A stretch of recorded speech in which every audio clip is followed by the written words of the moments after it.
For 5 winters now, you have hidden from the walls. Now, I will make you warrior again. Coming back from the airport, you have a very impressive lotus position Yes. in the cab. Now, do you do Yes. your own lotus? I did do my own lotus, in that it's difficult to delegate that to anybody else. I suppose you could with Digital the kind effects, I'm sure. Yeah, with the kind of split-screen technology, you could get someone else to do the legs. But no, I'm able to do that, just. Did you ever have those moments of thinking, really, an action star, was this the way to go? We tried to acknowledge my age a little bit in the movie by having some jokes about, with age comes wisdom.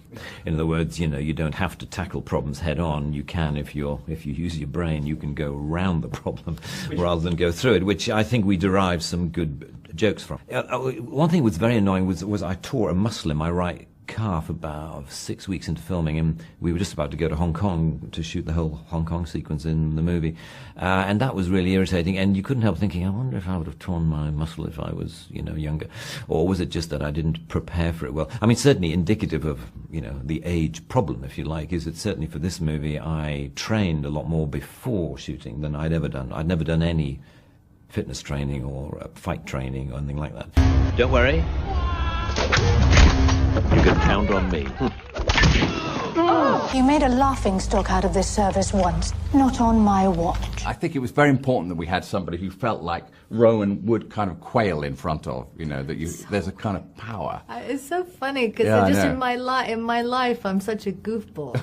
So it's really weird that I keep being cast as everybody's boss. Yeah. Well, you got the Judi Dench role here. I mean, Absolutely. realistically, that's the shoes you're filling. Well, that's who wasn't available. Okay, it's all that. I mean, there is real calibre and sort of gravitas in the roles surrounding Rowan. I mean, Gillian's obviously got, as well as obviously having FBI cred for all audiences. I mean, there's real acting chops. There's a lot of West End theatrical background to the actors around Rowan.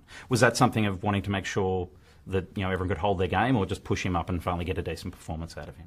We just wanted to embarrass him, really, to show that what real actors do is something that he needs to aspire to. And it's about time he tried, And no, I mean, the fun thing about Rowan is that he's an enormously good actor.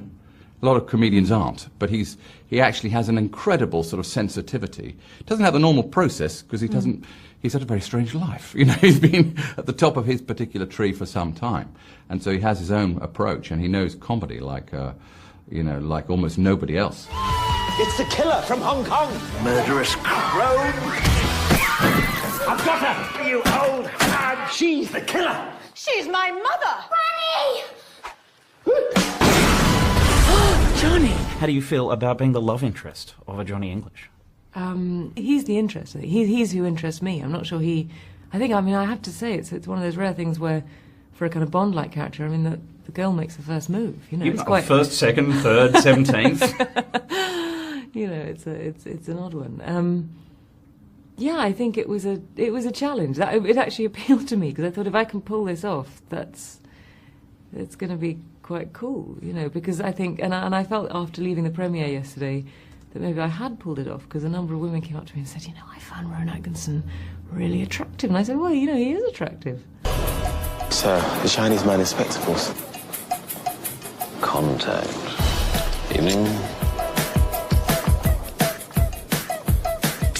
Your grandmother is sick. Well, she's dead. That's how sick she is.